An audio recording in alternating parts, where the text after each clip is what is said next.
Requesting connection. Established. Encrypted. We're live. The show you've been asking for. Advice, technology, and community. Linux first, all others second. This is Ask Noah.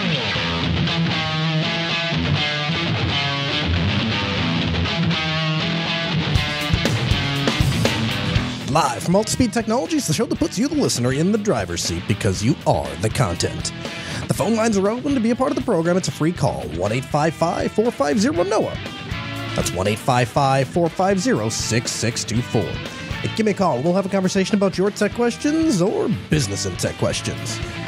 Linux advocate, above all else, small business owner, now host of the only radio show centered around you, the listener.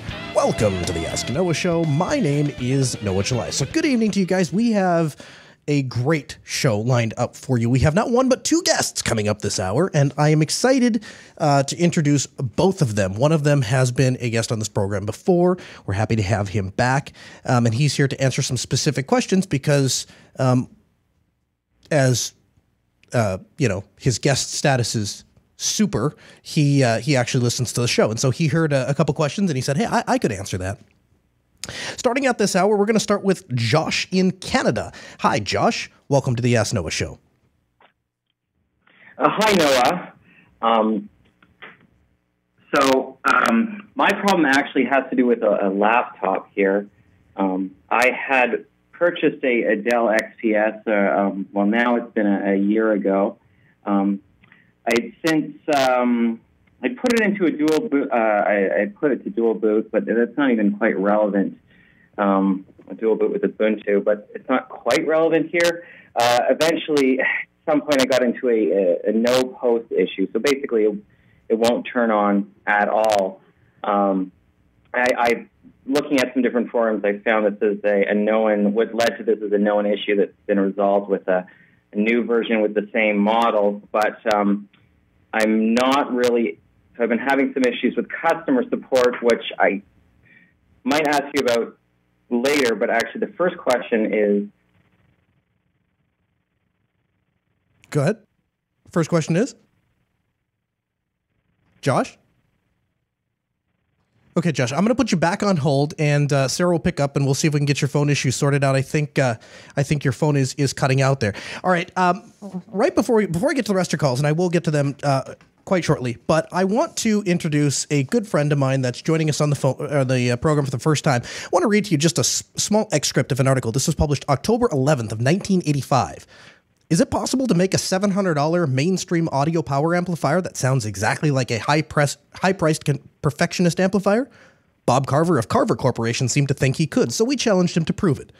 The question posed above seems laughable. If it were possible to make an average, moderately priced amplifier sound just like a state-of-the-art amplifier, wouldn't it have already been done? Of course it would. And state-of-the-art sound would thereby become very much affordable, and high-priced power amplifiers would become extinct. Joining us on the program is inventor and previous owner of Sunfire Corporation and Bob Carver Corporation, Mr. Bob Carver. Hi, Bob. Welcome to the Ask Noah Show. Bob, do we have you there? Bob? Well, this is embarrassing. So we don't have Bob. And we lost our other caller. Okay. I'm putting Bob back on hold. Let's see. Let's see here. What do we do? Okay, so let's figure out why. I'm sorry, this is very unprofessional. But you know what, folks? This is live radio. This is what happens when you have a show that goes live on the air, is that you sometimes have to do troubleshooting on the fly. Okay, let's try this again. Let's pick him back up. Bob, can you hear me? Bob cannot hear me. Let's go to Brandon. I'm going to go to Brandon. Brandon, I just want to use you as a test. Can you hear me? And we cannot hear Brandon either. So you guys can hear me, but I cannot hear you. This is great. Brandon can hear. Everyone can hear, but I can't hear them. All right, here's what I'm going to have to do. I'm going to have to kill the magic, and what we're going to have to do is I'm going to have to retry to connect my box here. And again, I'm so sorry about this. This is so unprofessional. I feel terrible. But you know what? And here's the funny thing. Actually, part of it is that what you guys can think is you can tell yourself, you can say, hey, you know what? Noah does a really good job of when everything goes apart. Noah doesn't get flustered. He doesn't freak out. He works through the problem and we get there so that then everything works. And he does a great job at babbling. All right, let's try Bob. Oh no, Bob hung up. Let me go back to Brandon. I just want to use you as a test. Brandon, are you there? Can you hear me? Hold on one second. There we go. Brandon, can you hear me? Okay, Brandon can hear me. Okay, so Sarah, if you could go, I'm gonna put you back on hold, Brandon. And Sarah, if you could get Bob back on the phone, tell him we got our phone worked out, and offer my sincere apologies from that. Let's go back to Josh. We were talking with Josh from Canada when the phone cut out there. I'm sorry about that, Josh. So you were saying that your question was, how do you replace a BIOS? Is that right? Yes. Can you hear me now? I can. Yeah. Sorry, I think the problem was on my end. Okay. So essentially, Josh, let's walk through this. Let's step through this. So first, have you tried doing just a firmware update? Well, I can't even get into I can't get anywhere, basically. You can't get anywhere. It just doesn't even power on. Okay. Yeah. So that's something that I confirm. Sorry, go ahead. Yeah, go ahead. Keep going. Well, so basically what that's going to mean is that that's something that you're going to have to work directly with Dell. But I'll tell you what we'll do for you, Josh. What we'll do is we have some contacts in Dell. So I'll put you back on hold. We'll have Sarah pick up. She'll take down your particulars. Let me reach out to some of my friends over at Dell, and we'll see if we can't get them squared up with you. Because if the machine doesn't even power on, there's no way I'm going to be able to troubleshoot that, especially not in a 5-minute radio call. Okay, take that whole intro that I just did, introducing Bob, and then apply it right now. Welcome to the program, Bob. You've got to be kidding me. Can you hear me, Bob? Yeah, I can hear you fine. Oh, good. Oh, good. You know how the magic of technology goes, right? Of course. Yeah. So, Bob, I understand that you are at Carver Fest right now. Yes. Carver Fest. Tell me, did you know that there was a fest in your name, in your honor, to talk about your products? For a long time, yes, but not at first. For the first 2 years, I did not know it existed. And then then you called them up, right? And you said, you're like, why is everyone having a Bob Carver Fest and Bob Carver is not invited? They said, well, we'd love you to come. Yes, exactly. They were hoping that I would come, and they kept calling in, but they never got past the switchboard. I'm pretty well protected sometimes, and so I finally answered the phone, and after that, I've been here every year, and that was about 10 years ago. I have the secret backdoor key to that, the switchboard. So tell me about this, Bob. Tell me about this. Tell me, for those that don't know you, tell me the Carver Challenge. Tell me what it was that inspired you to get into consumer electronics, high-end amplifiers, stereo systems, home theater, all that. Well, I was always in high-end stereo systems. However, because my amplifiers weren't very expensive, many people thought and held a false belief that in these amplifiers we get what we pay for. To some extent that's true, but not entirely, especially in the world of audio. And when I heard about that and when I felt it, as my poor little inexpensive amplifier, I said, wait a minute, guys, I can make my amplifier sound any way you want. And so I challenged them to that. They took the challenge up thinking that, of course, this is a slam dunk. Bob's going to lose this challenge. And the rest is history. It was written up in stereo files, matter of fact. So you alluded to it earlier on. You went up against this very high-priced, very high-end amplifier, and major amplifiers sound almost indistinguishable from this, model that is many, many times the price of your amplifier. And that's right. It was a vacuum. Good. Sorry. Yes, it was a very expensive vacuum tube amplifier, a Conrad Johnson. I believe it was at the time about $12,000 or something like that. I can't remember exactly. And what was your amplifier selling for at the time? I guess about $600. Almost an order of magnitude less. Yeah, right. I made it sound identical.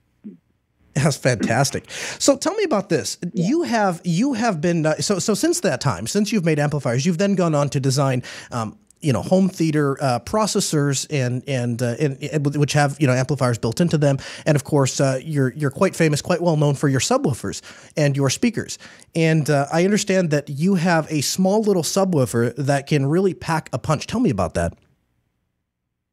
Well, it's called, I call it my Marilyn Monroe subwoofer because it's very small and very powerful. And the picture I have of it is the iconic photograph of Marilyn Monroe standing over the heater grate with her skirt being blown up by that warm air coming up. And so what I did is I took that picture and put the subwoofer down by her heels, high heels, and the skirt appears to be being blown up by the subwoofer output. And the point of that was to make sure that people could see how tiny the subwoofer was. The smallest one is about 9 inches by 9 inches by 9 inches, and I call it a high-pressure, high-back EMF subwoofer. High pressure because the internal box pressures are enormous as a consequence of its high output and small size, and the high-back EMF stands for high-back electromotive force. And it was part of the technology that makes it work. So in for layman's terms, this idea of it takes a lot of energy to get a semi-truck rolling down the interstate. It doesn't take a lot of energy to necessarily keep it rolling. Is that a fair summation of, if we were to try to describe it in 30 seconds? That's a very fair statement. Absolutely. I've never done it in a dress, I'll admit, but I have stood over your subwoofer. In fact, we took the 9-inch Super Junior in Grand Forks. If you're from the area, the Chester Hall. It's a very big auditorium. And we took Bob's little 9-inch subwoofer, and I remember it was my dad, and I think you were either there or you heard the story secondhand. And there was a group of guys, and they had their big JBL line arrays. And we went to set this stuff up, and the guy's kind of looking at me, what is that? I said, oh, that's our sub.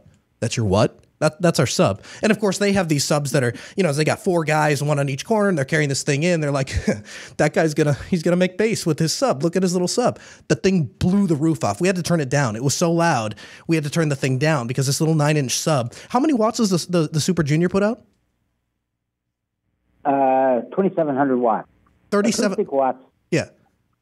That's the amplifier. The acoustic watt output of the sub itself is about half a watt, which is more like a 1 watt, which is earth-shakingly loud in acoustic terms. So we were talking about home theater last week. We were talking about the computer side of it, and I was going on. We were discussing about ways that you can take thoughts and ideas and use a little bit of smarts to come up with a cost-effective competitor to very high-end systems. And that's essentially what you've been doing since the 80s, is you're taking your brain and applying it in an unconventional way to produce the same great results. And one of the ways you've done that is... Thank you. Well, yeah, you're welcome. One of the ways you've done that is with your ribbon speakers. Now, the ribbon speakers, for those of you who aren't familiar, are these tiny little speakers. The original ones are what, 10 inches, maybe 12 inches tall? Mm-hmm. Yes. And what's the power output on those? The ribbon speakers do not have an amplifier built in internally. Sorry, so how much power can they take? I should say. Yeah. Well, they put out about 1 watt, and they can take about 2,000 watts. They can take 3,000 watts. So I mean, if you look at other speakers that are capable of taking in and that's at 8 ohms, right? It's 4 ohms, and it's actually about 2,000 watts. And it's on speech and music, and it's RMS, root mean square. So they can take a lot of power. So, and they're almost impossible to blow up simply because they can absorb a lot of power, and 2, they have a protection circuit that prevents it. And we have tried to blow them up. So you have taken that. It wasn't enough. It wasn't enough that you can take these tiny little speakers that we can fill an auditorium with. That wasn't enough. So I understand that now you have built a new speaker, and this speaker is 13 ribbons tall. So it's a floor-to-ceiling speaker. Exactly right. Yeah. So tell me about that. This floor-to-ceiling speaker. I like power. I like lots of power, and I like overkill too. But the speaker you're talking about is called a line source speaker, and it runs from floor to ceiling, and it has many drivers in it. And the point of this speaker is to have a loudspeaker that has the feeling, the sense of going from minus infinity to plus infinity. And it does that. Let's see, let me give you an analogy. imagine that those 13 drivers that you talked about are little candles, and the woofer, the line source sits on a large mirror that represents the floor. And if you look down, you'll see candles going all the way down to minus infinity, simply because there are two mirrors, one at the top and one at the bottom. And if you look up, you'll see candles going up to plus infinity. And that kind of system makes a sound field that is second to none and allows one to hear nuances in the musical reproduction that otherwise are lost. And in the case of the speakers, the candles are replaced by drivers, and the floor and the ceiling serve the same purpose as the mirror, except with sound. Sure. And that's the fundamental operating principle that they work under. So you yourself, you listen to and you evaluate a lot of these electronics, based on what they sound like with music. But in the high-end home theater world, a lot of people are using your speakers. In fact, that's what they're primarily targeted for, right? Is a lot of people are using this in very high-end home theater situations. Tell me, I know we've had conversations about this off the air, but tell me a little bit about your preference for 2-channel versus 5.1 or 7.1. They're both very valid, and they both can sound just beautiful. 2-channel systems can deliver, in my opinion, a slightly better rendition of real acoustic space. The reason it does that is because when we listen to a stereo speaker, a normal set of stereo speakers, we are listening to the world the way we would view the world and see the world if we were using our eyes and they weren't focused, seeing double. And the reason for that is when we listen to a pair of loudspeakers, each ear hears hears each speaker. So it's two speakers per sound per ear. 2 times 2 is 4. So we hear an unwanted set of sound images, and that's like double vision. So when you listen to stereo, there's a way to get rid of that. Stereo can get rid of that by something called interaural crosstalk cancellation. And surround sound with multiple speakers cannot do that at all. But with 2 speakers, if it's done properly, the random phase relationships inside the musical program material will eliminate much of the extra unwanted sound energy. So it gets rid of or minimizes the double vision aspect of listening. And that's why I like ribbons. The interaural time delay aspect gives rise to a sense of acoustic space and imaging that is second to none, that surround sound loudspeakers cannot do. And the downside to ribbons is just... Oh, sorry, go ahead. No, there are no downsides. Believe it or not, there's no catch, and there's really not a downside. Even cost? Oh, of course, because it takes so many of them. It does take 13 ribbons, so there's a cost associated with it.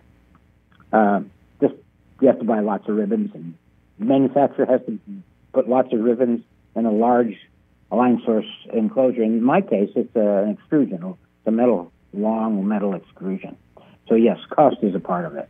Now, if you were to take a 5.1 system or a 7.1 system and you carefully adjusted, you had a good ear, you had perfect pitch, you had all these things, and you went in there and you adjusted this perfectly so all of the sounds are up, because, and I know you and I were joking about this. The first mistake everyone makes in home theater is they crank up the rear surrounds. They turn them way up because it's so cool to have this sound coming out, from behind you. And then as you get into it, you realize that actually is a very poor representation of actual surround sound and thus becomes distracting and doesn't actually enhance the experience. But if you actually properly tuned a 5.1, 7.1 system, could you achieve a usable acoustic space, or do you still think 2-channel has a leg up? You can achieve a beautiful acoustic space with a set of surround sound speakers. However, as you said and hinted at, a 2-channel version of that would have a leg up on it. It will sound more realistic. Because when we listen to real sounds in the real world, we hear 2 arrivals per sound image, 1 for each ear. That's real life. When we listen to it with a set of speakers, we hear 4, as I mentioned before, 1, 2 per speaker per ear. So, and surround sound adds to that problem. It adds many more arrivals that our ear brain is not really accustomed to listening to, and the sense of realism is degraded. However, it's replaced by a sense of excitement because there's sound coming everywhere, from the top, from the bottom, especially now that Dolby has 2 speakers in the ceiling, and it's pretty exciting. However, in my opinion, and the way I like to listen to music, it gets a little bit tiring after a while. So I love to go back and forth. I love to listen to my surround sound system, especially when I'm playing music. I mean, playing theater videos and movies. And I listen to my 2-channel system when I'm listening to classic rock, when I'm listening to concert music, when I'm listening to orchestral music. So there's a place and a time for each one of those systems. That makes sense. Surround sound can be really spectacular. The right tool for the right job. Let me ask you this. When somebody's going out, they're going out to buy a speaker system, be it for music or for home theater, what do you recommend? Do you recommend people mount the speakers on the wall? Do you recommend that they're on a stand? Do you recommend, I know in-wall speakers are like the latest craze. What do you recommend? Well, the best sound occurs when the speakers are pulled away from the side walls, and that's because reflections are therefore minimized, and that increases the clarity and the interaural time delay aspect of building an acoustic space that's believable. So the best place is to pull the speakers away from the walls on at least on the front speakers, the one that face you from the front. The side-firing speakers in a surround sound system can actually be pushed up against the wall or even in the wall. And they have to be operated in a very subtle way, not turned up too loud, as you mentioned a minute ago, because that does detract from the realism. Sure. So, they can sound great. Okay. And they do. I have to ask you, there's a new proliferation. A lot of people are replacing their traditional stereo systems with these sound bars that just mount to the bottom of a TV. I wanted to get your take on that. What do you think about them? Do you think you think you can get pretty decent sound out of these things, or is it kind of a gimmick? No, it's not a gimmick, and one can get very nice sound out of them. They use something that actually gets rid of the extra time delays that I mentioned a moment ago. The array of speakers are designed so that each one of them sends out a cancellation signal to the unwanted one, the unwanted sound image that impinges on. Let's say you're supposed to listen to a sound image in your left ear. Well, unfortunately, your right ear hears the same sound from that little speaker, one of the speakers. So one of the other speakers is tasked with sending out a cancellation signal to get rid of that sound. So it gets rid of the double vision aspect of stereo, and in the process, one of those little gimmicky, quote unquote, they're not really gimmicky at all, can project a set of sound images that exist almost around your head.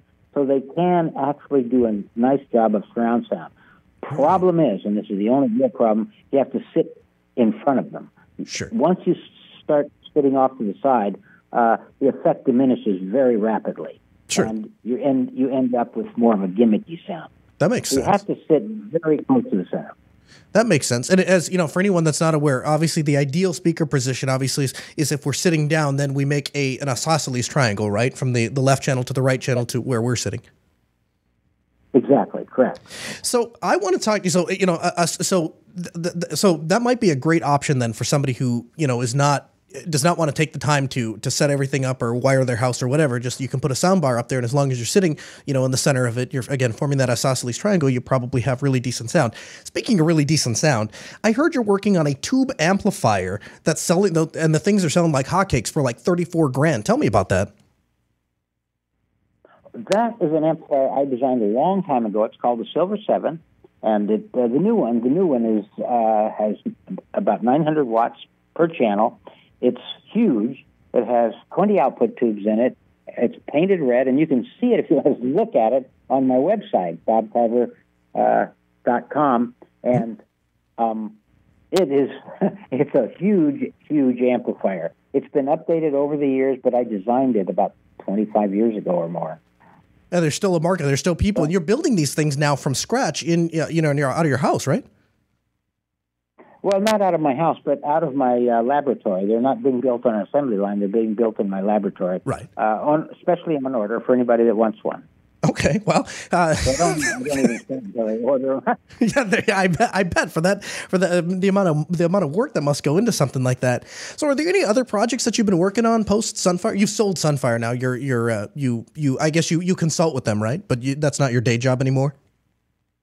No, I don't consult with them. I'm retired, except I still build speakers and amplifiers. I thought I was going to retire a little more than I have, but that was my goal, and it hasn't quite worked out. Yeah, we joke about that, right? From time to time, that like we both have these ideas. We're gonna do this or we're gonna do that, and then it's like time. One commitment after the other comes up, and it's like I lose myself. So what other projects are you working on? Well, I'm actually working on a new subwoofer that is going to be about 6 inches by 6 inches by 6 inches, and it will put out as much bass as my true subwoofer, which in turn puts out as much bass as a big coffee table subwoofer of the sort that Velodyne used to manufacture. Wow. And so that's a really interesting project. Its box pressure will be yet again an order of magnitude greater than the true sub, which was an order of magnitude greater than ordinary sub. And the thing you've left out too, but I think it's actually really cool. The true sub, this is the one that has the little microphone, right? So you put it inside the room, you push a button, and it measures the room acoustics and automatically adjusts itself. That's the right one, right? That's the right one. Oh, I like your expression, automatically, magically, or magically. How do you say that? Automagically. That was really cool way. Yeah, automagically. That's right. I love that. You can steal that. That can be your no promo line. Yeah. Do you mind if I steal that expression and make it my own? Not at all. No, you can take it. We'll nobody will ever hear this episode, and it can all be yours. So, Bob, I got to tell you, I have been telling people. There's a couple of people. They said, we launched this radio show. Back in April, I think it was, and first got on the air. We got all this equipment, and I'm setting it up, and I'm doing the best I can. I don't have a terrible ear, but it's not, it's not as good as yours. And I'm adjusting these things, and I sent it back to my producer. I sent it back to the editor of the network, and he listens to it. He's like, yeah, this doesn't sound quite right, and that isn't quite tweaked. And I'm like, I got a guy. The next time Bob is here in Grand Forks, he will come to, I volunteered you, and I said he'll come to the studio and he will help me adjust all the EQ on the microphone and the compression and all that jazz. We'll even get you a parametric one because I know you like working with the knobs, and we'll get the entire thing completely tuned. I'll have it professionally tuned by Bob Carver himself. Well, I'm flattered. Yeah, well, you are coming here to work on the speaker project, right? Yes, absolutely. Yes, I am. And I did clear it. And you're part of it. Yeah, I did clear it with my dad. He says we are allowed to talk about this. So basically what my dad goes around and he does a lot of public speaking, and he also he enjoys singing as a hobby. And so one of the things he did is he contacted Bob and he said, you know what? I want to have a PA system, professional custom PA system that I bring along, and I want it to be as powerful as the line array, but I want it to fit in the trunk of my Toyota. And so Bob says, yeah, we can do that. We can totally do that. We can design this thing. And so you guys have been exchanging drawings and designs and all of these things. And that project is kind of coming to fruition. I understand that you guys have made some progress, and so you're coming here. The cabinets are being built, and then you're going to come and do your oscilloscope and all of your measuring and tweaking and stuff and make it sound perfect. Well, I hope so. I hope I can make it sound perfect, and you and your dad, I hope, will be a part of it, and we'll have an enjoyable evening. There's nothing more fun than designing speakers and listening to speakers. There you go. Almost nothing more fun. There you go. Well, I tell you what, here's more fun. Is after we get done designing them, then Altispeed Technologies becomes the first and exclusive retailer of these custom PA speakers. There you go. Perfect. There you go. So, but anything else you want to mention, or anything else you want to talk? Any last tips for anyone that's out there that's going to go build a home theater or wants to just get in and enjoy the music? Well, no, except do this. Just put it together and enjoy it. And don't be afraid to make changes, to tweak it as it were. That's the expression we use. But jump in and be willing to change things, to try different ideas, move the speakers around, swap the wires, do all sorts of things, and experiment, because that's part of fun. And gradually, almost imperceptibly, the speaker system and the soundstage will improve and get better and better and better. And pretty soon you'll find yourself just blown away with the sound quality that you have, as well as the pure aesthetic enjoyment of it. So those are my closing words. And I want to thank you for having me on the show. Yeah, thank you, Bob. We really appreciate it. So it's Bob Carver, bobcarver.com, former owner of Sunfire and Carver Corporation. Thanks for coming on the program. We'll get you back in, maybe in studio, actually, when you're here in a couple months, real soon. Absolutely. I'll look forward to it, and I'll see you then. Sounds good. Thank you, sir. We really appreciate it. All right, ladies and gentlemen, Bob Carver. Again, we have a link in the show notes to the Carver Challenge if you want to read up about what Bob has accomplished. He's truly a fantastic guy. I'm very fortunate to call him my friend, and we always have a really geeky time anytime he's here. All right, back to your call. Sorry about that, guys. I know you guys have been patiently waiting on hold. We really appreciate it. Let's go to Jim, Virginia. Hi, Jim. Welcome to the Ask Noah Show. Hi, Noah. I called in last week with the problem LibreOffice Writer not being able to handle user-size pages. Yes, sir. We tried a different distro? Sent you an email after the fact, said, hey, you fixed it. It was just a matter of using Linux Mint. But after I installed, I tested with a USB stick, Linux Mint, not Linux Mint, Ubuntu Mate 17.10 Beta 1, and it looked great. Installed it, and a couple days later, the same problem cropped up again. Really? Really? Yes. Interesting. All right. Well, I tell you, here's the next step then, Jim. Here's what we're going to do. Again, like I did to the first caller today, I'm going to put you back on hold. We'll take down your particulars. And actually, you have a second question. I'll let you ask that second question. We'll get to that. And then after that call, then what we'll do is I'll have Sarah pick up your particulars, or I'll go back and find that email, and I'll start working behind the scenes, and we'll see if we can't find some resolution. Because once you start getting outside of a distro, then I feel like what we have here is a bug in LibreOffice, and I want to see if we can replicate that bug. And we have some people again that we work with, and we can try and pass you off that way. Go ahead with your second question, though. Okay, the other one's connected tangentially. When I installed Ubuntu Mate 17.10 Beta, I did something that I have done with every upgrade to Linux Mint, and that is I have my drive separated into three partitions: the root, and then a swap, and then my home partition. And always what I do is I say, okay, go ahead and write over the root. Here's swap, and then I'm assigning this as home, but don't format it. Now, it is encrypted, but I always use the same password, so it's always the same encryption. It's the standard default, the encrypt FS, that comes when you first install an Ubuntu-related distro. So I figured, I'll install it, do the same thing, won't be an issue. But it was an issue. The system said, I can't really use that. It actually didn't tell me. It just did it. It carved out about a 7 gig space in the first partition and said, well, this is the best I can do. Here's your user space. Now, I did it on a machine where it really doesn't matter too much. I can blow away the other partition.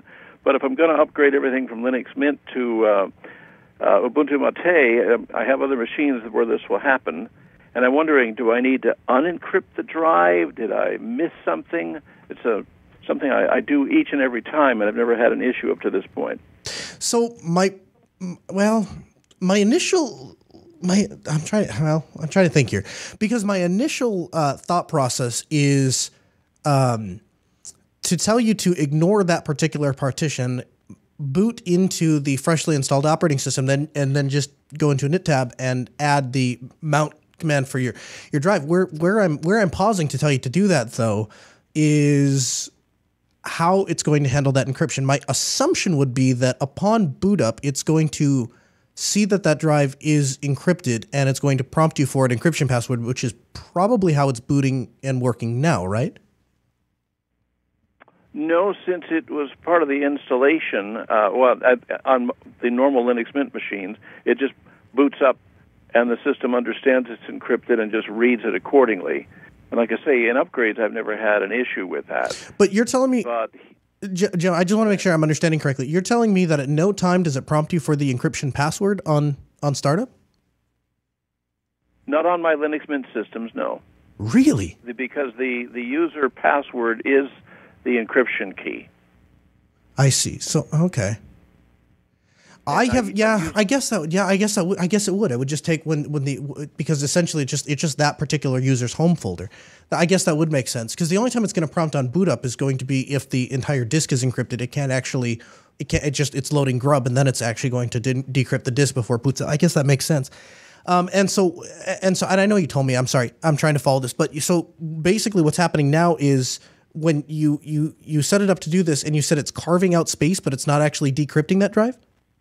Yeah, apparently it took something out of the first or second partition and made it the home drive, since it couldn't read the partition I had assigned as home, since it was encrypted. It sees it, and it will allow me to unencrypt it, but that's not what I want to do. Now, if it's a matter of just going in and unencrypting it, great.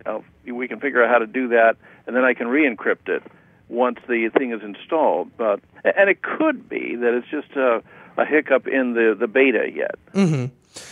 I've never tried it, so I can't. I've never replicated that particular scenario. I've upgraded encrypted drives before. I have taken partitions that were encrypted, reinstalled, and then decrypted those partitions. But I've never done quite exactly what you're doing. But I'll add that to. I'll have Sarah pick up your details, and I'll add that to the list, and we'll see if we can't get you some help. And in fact, our second guest coming up in just a couple of minutes, he might actually have the answer. He's a pretty smart guy. We'll see. I want to go to Josh, Austin, Texas. Hi, Josh. Welcome to the Ask Noah Show. Hey, what's up, Noah? Thanks for having me. Hey, thanks for being here. How can we help? I have a question. I have a router that I have Tomato installed on it. Okay. And one of my favorite features about it is the fact that it has like a lot of data collection, like how much bandwidth is used a month, by which devices, and that sort of stuff. Mm-hmm. And up until recently, I was able to output those log files that it keeps to my Raspberry Pi over my local network. But after I upgraded my Raspberry Pi from Jessie to Stretch, it seems like it no longer is able to mount that share via the CIFS client in Tomato. Really? And from what I gathered, it seems like it's something to do with perhaps SMB version 1 being disabled in newer versions of Samba, and that Tomato might be kind of behind in terms of what kind of encryption or what kind of authentication it can support. Yeah. So I guess my question is, could it be anything else? Because I've tried mounting it. I've SSH'd into the router, and I've tried just doing like a regular mount command to see a little bit more detail rather than using the GUI, and it just gives me a permission denied.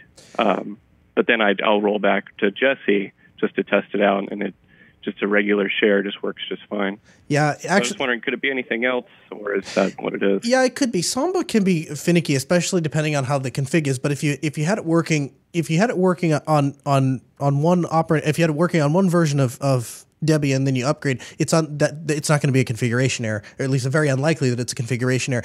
I've actually run into the exact same problem with what's the name of the Clonezilla? Actually, we run into that problem frequently, and the newest version of Clonezilla, actually, I shouldn't say newest, it's been there for a while, but they actually have a thing now. When you boot Clonezilla, it actually asks you, do you want to use Samba version 1, Samba version 2? And so you can choose what Samba version you want to install. The quick, easy answer here, at least what I would do, have you tried just upgrading the Tomato system? Well, that's the thing. It's already running the newest version of the firmware. Oh. It actually got upgraded back in May, and it's hard to find information on this particular firmware. Just kind of this specific kind of question, trying to figure out what might have changed. I think that they might be considering upgrading to allow it to use like SMB version 2 in the future, but there's not really an estimated time on that. Is there a way that you could potentially enable SMB version 1 on newer versions of Samba, or are they like doing like a hard line? No. I don't think it's so much a hard line, but you're going to run into a lot of resistant people because they're trying to push everything forward. And I say that, I don't know specifically about the Debian community, but I know we ran into this hardcore, like I say, when we're trying to image these machines with Clonezilla, and we weren't able to talk to their file server because it was an older version of Samba, and it just trying to get everything to talk backwards was just I mean, it was just like pulling teeth. It was going backwards is a very difficult thing to do. You know, one of the great things I like about Debian to begin with, though, is that the life cycle is so long, and so sitting on a slightly older version of Debian, even for a little bit, usually not the end of the world, right? I mean, that's kind of why, if you're a Debian user, that's probably why you use it to begin with, is because it's so stable. Yeah, I'm just the kind of person, I mean, I run Arch as well, so like I like to have it all up to date and upgraded. I'm fine with, you know, using Jessie, but I guess I had one more follow-up question, which is, sure, I didn't check out super deep into like the ransomware stuff and at what point you're vulnerable and that sort of stuff. Would running, you know, Jessie with that older version of Samba that's still compatible with Tomato, how vulnerable is it? Like, what is dangerous about having that enabled? Is it sitting behind a firewall on a LAN? No, I mean, just whatever Tomato has by default. Nothing really. And it doesn't really face outward to the internet, really. I mean, I could secure that a little bit better, but is it just the fact that it's facing out to the internet, just period? Yeah, I mean, so walk me through the connections. You've got your cable modem or DSL or whatever, and that's plugged into the Tomato? Yeah, right. And it's just a Cisco 4200. If you know, the thing is, like, if it was sitting behind a firewall, if it was just something that hung off your network, I wouldn't sweat it. When you have an edge device like that, there's probably no protection, and if there is protection, it probably obscures what the Tomato device is doing to begin with. Geez, I don't know. I would look. Here's what I would do. If it were me, I would leave that device on the network, even as an edge device, as long as you're getting up-to-date packages. As soon as you stop getting up-to-date package, and I'm not current enough with Debian. I don't have Debian on any of my systems to know exactly what the dates are off the top of my head. When that system starts reaching EOL, I would not leave it sit on that network even for a day. I'd pull it off. I'd go to something else. I would find some sort of solution. I would not leave an out-of-date box sitting on my network, because that you run so many risks of weird things happening, and it being right there, it has no real protection, you know. Right. So. Okay. Yeah. And, well, you don't think it could really be anything else? Yeah. That permission denied message. Probably just the Samba upgrade. I'd say that's a very likely scenario. I'd be lying to you if I said I haven't found a bazillion and one issues with Samba. Usually it relates to the config, but like I said, if you're competent enough to get that config to work, you know, in one version of Debian, just upgrading the version of Debian, unlikely to cause a problem. And I will get Brandon's take on it too when I get to him in just a moment here. Actually, yeah, let's just put him on. Brandon from RedHat. Welcome back to the show, Brandon. How are you? Good. It's good to be back. Yeah, great. So, first question: Do you don't happen to know much about Samba, do you, off the top of your head, and Debian? I haven't worked in Debian in many years. Yeah.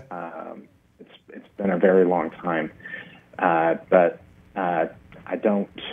It sounds like it might be a problem with the older versions of Samba. Yeah. And I stay very far away from older versions of Samba.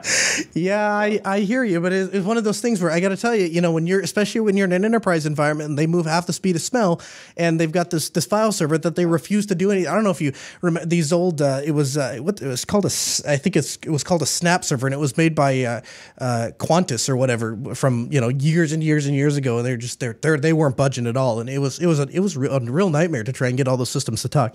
Anyway, welcome back to the show. I know that you were listening last week or the week before, and a gentleman calls in and he says, I am using libvirtd like Noah and Brandon had recommended, and one of the things that I ran into is that, you know, VirtualBox has all these really great nifty integration features into my desktop, so it really feels like I'm sitting on metal, and I can just click on things. It's very responsive, takes over my whole screen. I have all of these menus to attach USB peripherals and stuff like that. And he called in and said, why don't I get that with Virt Manager? And I had explained, I said, well, Virt Manager is using VNC, and so it's, you know, it's really designed as console access, not so much for desktop use. And Brandon pinged me and he said, hey, you know what? I have some other ideas for him and how he might be able to accomplish those same things. So like I said, Brandon always has a welcome invitation on the show. So what would you do, Brandon? Yeah, so the first thing that really caught my like that really is like, okay. But by default inside of libvirt, specifically in Virt Manager, when you just say, I want to build a Windows VM. So you just do new VM and you select that you're doing Windows. By default, it uses the QEMU drivers for everything. So that's really slow. It's not very performant. So that was one of the comments that the caller made is that it wasn't performing. That was really the one thing that really caught out to me. So like when you're building a Windows VM in libvirt, first thing I always do in Virt Manager is to change the disk bus. I'm going to put some stuff together for the show notes. Great. Hopefully I can get that done today. But basically, when you go into the disk under the info, under advanced options, you'll see an option for disk bus. It's probably going to be IDE. Okay. I've seen this 100 times. You need to change that from VirtIO to VirtIO, from IDE to VirtIO. Okay. That's really, really important. So I'm in Virt Manager. Driver on Windows. Brandon, I'm in Virt Manager right now, and I'm under the create a new virtual disk. This is where I selected? Yeah, so it could be under a new virtual disk.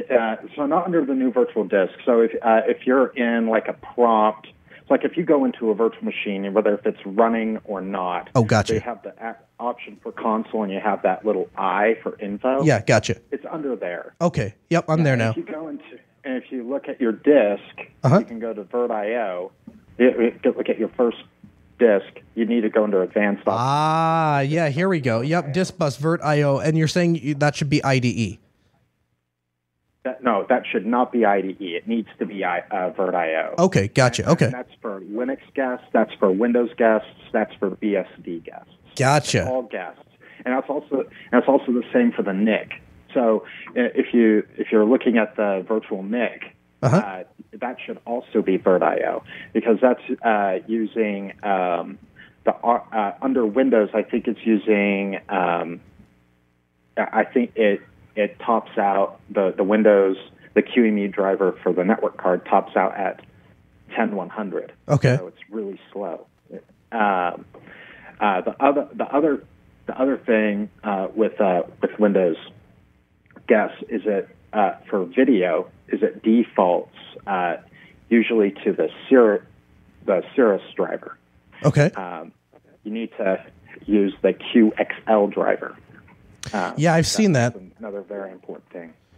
And there is some new options as well for video and to use VirtIO as well. And what that does is it allows you to pass a partition of your dedicated graphics card to the guests. Okay, and yeah, I'm in here, and so I'm sorry. So you said so change from so my disks were VirtIO and my network was VirtIO. My video though is it's set to Cirrus, so that should be QXL. Yeah, QXL. Gotcha. And for display, I mean, your recommendation to use RDP, I have no disagreement with, but there is another alternative. Okay. And that's using Spice. So Spice is kind of, I don't want to say it's like VNC because it's more powerful than VNC, a lot more powerful than VNC. It allows you to do a lot of the stuff that you can do with VirtualBox, like USB pass-through, be able to pass smart cards, things like that. More information on that, spice-space.org. So Spice is actually the default in the latest version of Virt Manager, so you don't change it back to VNC. That's actually what you'll get. The problem I've run into, and maybe you know how to solve this, is on Windows guests, it will prompt me for the password to connect to a remote, Virt host. Type in the password, hit enter, nothing. Type in the password, hit enter, nothing. Type in the password, it just keeps bouncing. It's like I'm playing a game of ping pong. Yeah. So what the Spice server is doing is it's actually generating a password for you to connect to the SPICE server. So there's probably we'd have to talk about this more in more detail. But if it's not getting the password, if it's not if it's not making the connection correctly, you'll have some problems. Okay. And also on the guest itself, and I'll send you the link. You need to install some drivers. So on the Windows guest itself, the VirtIO drivers need to be installed because they're not available. They're not just on the Windows install disk. So you have to. There's a virtual floppy disk. There's also a CD-ROM, an ISO that you can use to install the drivers at install time. Perfect. And those are all on the Fedora project website. I'll like I said, I'll compile this all together. Great. So you can toss this in the show notes. That'd be fantastic. That was like one of the things that really hit me. And with performance issues, that's what I always look for right at the beginning is those especially with storage, because that IDE, the IDE QEMU driver is extremely slow because it's just emulating an IDE bus. Fantastic. Anything else you wanted to mention, Brandon? No, that's it. I just wanted to try to answer that gentleman's question a bit more, like expand on it beyond a little bit more than you did. You did a good job. Don't get me wrong. I'm like, there's something missing there. Yeah, no. Here's the thing, Brandon. Anytime I can get somebody that knows more about a topic than I do, like I said in episode 1 or 2, I said I'm going to go out. We will find the industry experts and we'll bring them on this program to answer those questions. And you definitely have a better answer than I do. So Brandon Johnson, he's in the Telegram Ask Noah group. You can be too. Telegram.asknoahshow.com. Thanks so much for coming back on the program, Brandon. We appreciate it.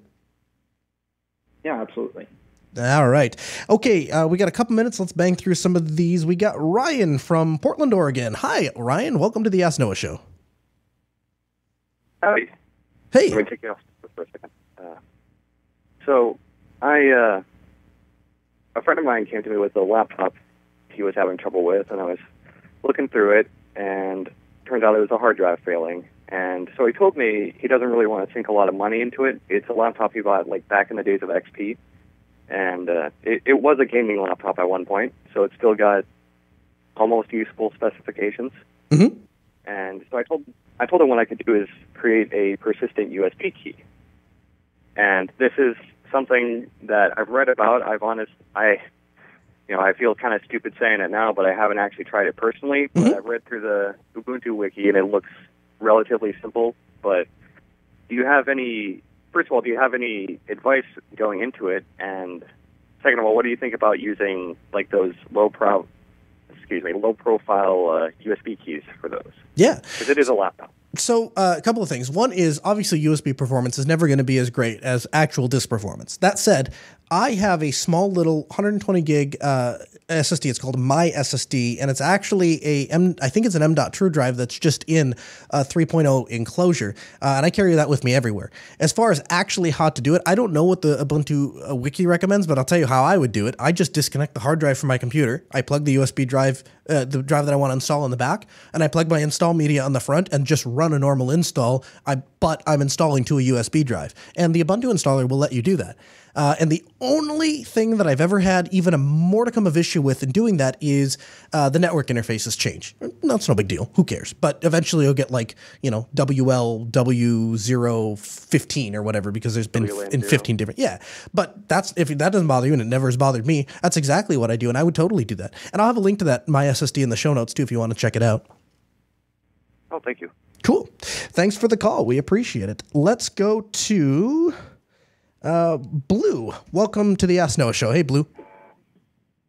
Hey, Noah. Hey, how can we help? I'm about to be doing a bid on this project, and I've never done this before. I thought you would probably know how to approach it. I've never actually even touched SurveyMonkey. I just did it last night to play with it.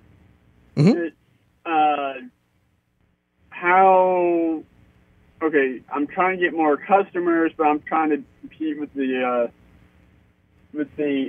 big guys. Should I just keep it the base pay, or try to get the money? Because I've just literally got the bank up and running with all that I need. Sure. So let me ask you this. How do you come up? What do you mean by base pay? You mean like your ordinarily hourly rate or your monthly rate or? Monthly rate. Right now it's literally, I'm shooting myself in the foot. But I'm trying to gain customers so I can leave my day job. Mm-hmm. Well, first of all, giving away some of your services or heavily discounting them to establish a name for yourself is not a bad idea. In fact, it's exactly what I would recommend that you do if you're starting an IT business. But the way that we, which essentially what you're asking me is, what would I price this given thing at? And the truth is, I don't care what you price. It doesn't really matter. What matters is you have to look at, is the cost going to be static or is it going to be ongoing? Once you create the survey, is it just done and then you just provide, you spend 30 seconds and spit out a report and send it to the client and say, here is the results of the survey? Or is it something that's going to require you to pay somebody to sit down and tweak every couple days or every week or something? It's probably how it's going to be run. It's going to be every 3 months. The survey will be going out. Probably very little tweaks because it's funeral homes mm-hmm. heavily in our industry. I never believed they were this low tech, mm-hmm. and they're finally getting out of the woodwork.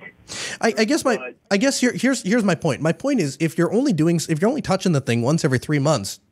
And you said they're paying, a couple $100 to maintain this, or paying you a couple $100 to maintain it. That is easy money because you set up the survey once, you touch it every couple months, you send them the results or whatever, and if they want you to modify a question or pull a question or add one, it takes you just a couple of minutes. I don't really see a downside to doing that. I will tell you that from the other side of having done this business for, almost 10 years, I will tell you that selling that kind of service eventually what's going to happen is they hire somebody that is a little more tech savvy. And if they look up and go, yeah, we've been paying this guy, $300 or $400 or whatever it is you're charging them for the last 3 years to send the survey out. And somebody goes, well, I could go to Google Forms and he's just clicking the button here and sending this link out. You want to evaluate that a little bit, if they're a good client otherwise, and they've got money, you're making money off of them in other ways, then you'd want to look and say, okay, well, I value this client and I value their business, and I want to make sure that I maintain a good relationship with them. That's something to consider. Now, I've had clients, I'll be very honest with you, I've had clients where I don't particularly like working with them.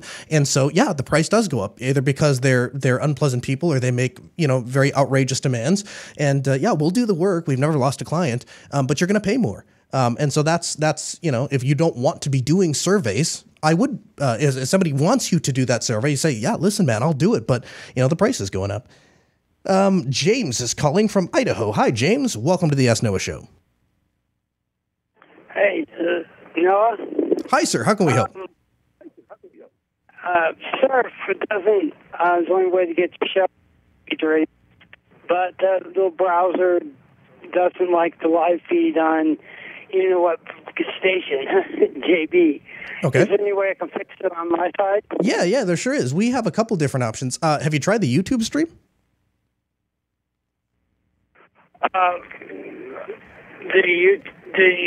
There should be something at the bottom of the page. I'm going to try to bring that up. No, there's nothing. There's nothing. I don't think there's anything at the bottom of the page, James. I think it's just you have to go onto YouTube and search for Jupiter Broadcasting, and then it'll say, Jupiter Broadcasting is live with the Ask Noah Show, and you can watch it that way. Oh, okay. Well, that's wait, because I like the Surf browser because it comes up like an application and it's nice and clean. And so I made a quick link to your show. You know how that works. And went, okay, everything works except for the live. And I was like, dang, maybe Great. there's a quick I solution. don't mean to cut you off, James. But I got music playing in my ear. You're listening to Logos Radio on KEQQ 88.3 Grand Fort.